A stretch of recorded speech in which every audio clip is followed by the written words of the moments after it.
अस्सलामु अलैकुम नाज़रीन। अजमी वॉइस दिलचस्प अखलाकी और सबक आमोज़ कहानियों का चैनल है। बराए मेहरबानी इसको सब्सक्राइब कर लें। 19 हिजरी में हज़रत उमर बिन ख़त्ताब रज़ी अल्लाह अन्हु ने जंग के लिए मुजाहिदीन इस्लाम का एक लश्कर रवाना किया। उसमें हज़रत अब्दुल्ला बिन हज़ाफ़ा रज़ी अल्लाह अन्हु भी शरीक थे। बादशाह रूम के पास लश्कर इस्लाम से मुताल्लिक़ ख़बरें बराबर पहुँच रही थीं। उसने अपने फ़ौजियों को यह हुक्म दे रखा था कि अगर लश्कर इस्लाम में से कोई कैदी तुम्हारे हाथ लगे तो उसे ज़िंदा पकड़कर मेरे पास ले आना। अल्लाह का करना ऐसा हुआ कि हज़रत अब्दुल्ला बिन हज़ाफ़ा रज़ी अल्लाह अन्हु को रूमी फ़ौज ने गिरफ़्तार कर लिया और कैसर के सामने हाजिर किया। उसे ये बताया कि हम ऐसे शख्स को गिरफ़्तार करके लाए हैं जो मोहम्मद सल्लल्लाहु अलैहि वसल्लम के उन साथियों में से है जिन्होंने सबसे पहले दावत इस्लाम को कबूल किया। जब हज़रत अब्दुल्ला बिन हज़ाफ़ा को बादशाह रूम के सामने पेश किया गया तो उसने आपको गौर से देखा और कहने लगा, मेरी तजवीज़ है कि आप ईसाईयत कबूल कर लें। आपको अगर ये मेरी तजवीज़ मंजूर हो तो मैं आपको आज़ाद कर दूँगा और आपके साथ इज़्ज़त व तकरीम का मामला रवा रखूँगा। हज़रत अब्दुल्ला बिन हज़ाफ़ा ने जुर्रत का इजहार करते हुए कहा, ये मुमकिन ही नहीं।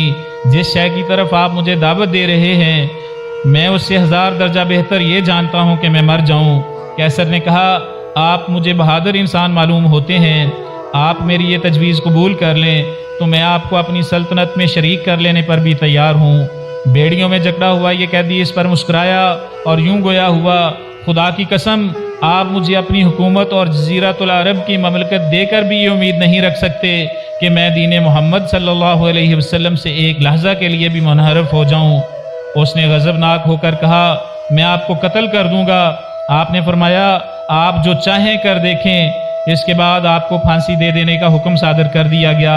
उसका हुक्म यह था कि तख्ता-ए-दार पर पा बेजोला इस शख्स को इस तरह तीरों का निशाना लगाओ कि तीर उसके हाथों के बिल्कुल करीब गिरें और हाथों को ज़ख्मी कर दें। चनाचे उसके हुक्म के मुताबिक निशाना बांधा गया और तीर चलाया गया। इस नाजुक और तकलीफ दे मौका पर कैसर ने आपको ईसाईयत कबूल करने की तीसरी मरतबा दावत दी, लेकिन आपने साफ इनकार कर दिया। फिर उसने हुक्म दिया कि अब इसके बिल्कुल पाँव के करीब तीर मारो। इस हुक्म की भी तामील की गई। उसने इस मौका पर भी इस्लाम को तर्क कर देने और ईसाईयत के हल्का बगोश हो जाने की दावत दी। आपने ऐसा करने से कतई इनकार कर दिया। बिलाखिर कैसर ने हुक्म दिया कि इसे तख्ता-ए-दार से नीचे उतार दो। फिर एक बहुत बड़ी देग मंगवाई गई और उसमें तेल डालकर नीचे आग जला दी गई। जब तेल खौलने लगा तो उसने हुक्म दिया कि 2 मुसलमान कैदियों को हाजिर किया जाए। उसके हुक्म के मुताबिक 2 मुसलमान कैदी पेश कर दिए गए। देखते ही देखते उनमें से एक को खौलते हुए तेल में फेंक देने का हुक्म दिया गया। गर्म और खौलते हुए तेल में गिरते ही उसका गोश्त पोस्ट चटकने लगा और चश्मे ज़दन में खाल हड्डियों से अलग हो गई। इसके बाद वो हज़रत अब्दुल्ला बिन हज़ाफ़ा रज़ी अल्लाह अन्हु की तरफ मुतवज्जे हुआ और कहने लगा, अब भी मौका है, ईसाईयत को कबूल कर लो। आपने पहले से बढ़कर दावत को ठुकरा दिया। जब कैसर हद दर्जा मायूस हो गया तो उसने चारों नाचार उन्हें भी खौलते हुए तेल में फेंक देने का हुक्म दे दिया। जब आपको देग के पास लाया गया तो आपकी आंखों से बेइख्तियार आंसू टपक पड़े। कैसर के हवारियों ने जब ये देखा तो अर्ज़ की, हुजूर ये तो सचमुच रो रहा है। उसने गुमान किया शायद ये इस तकलीफ से घबरा गया है।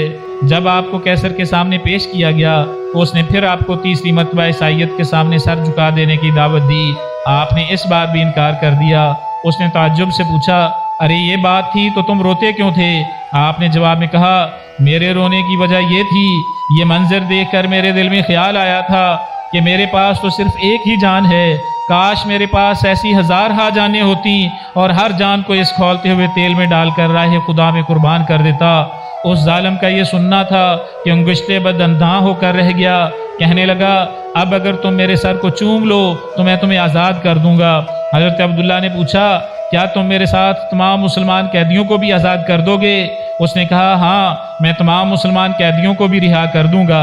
हज़रत अब्दुल्ला फरमाते हैं, मैंने अपने दिल में सोचा कि अगर मैं इस दुश्मन दीन के सर को चूम लूँ और इसके बदले में ये सब मुसलमान कैदियों को रिहा कर दे तो इसमें क्या मुज़ायका है।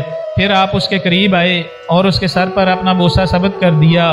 कैसर रूम ने हस्बे वादा हुक्म दिया कि तमाम मुसलमान कैदियों को जनाब अब्दुल्ला बिन हज़ाफ़ा के सुपुर्द कर दिया जाए ताकि वो उनको अपने साथ ले जाएं। رہائی پا کر حضرت عبداللہ بن حذافہ سیدھے حضرت عمر بن خطاب رضی اللہ عنہ کی خدمت میں حاضر ہوئے اور آپ کو یہ سارا ماجرا تفصیل سے کہہ سنایا۔ فاروق اعظم نے انتہائی مسرت کا اظہار فرمایا اور کہنے لگے کہ ہر مسلمان پر لازم ہے کہ وہ آگے بڑھ کر عبداللہ بن حذافہ رضی اللہ عنہ کے سر کو چوم لے، اور لو میں سب سے پہلے ان کے سر پر بوسہ دیتا ہوں۔ پھر آپ اٹھے اور ان کے سر کا بوسہ لیا۔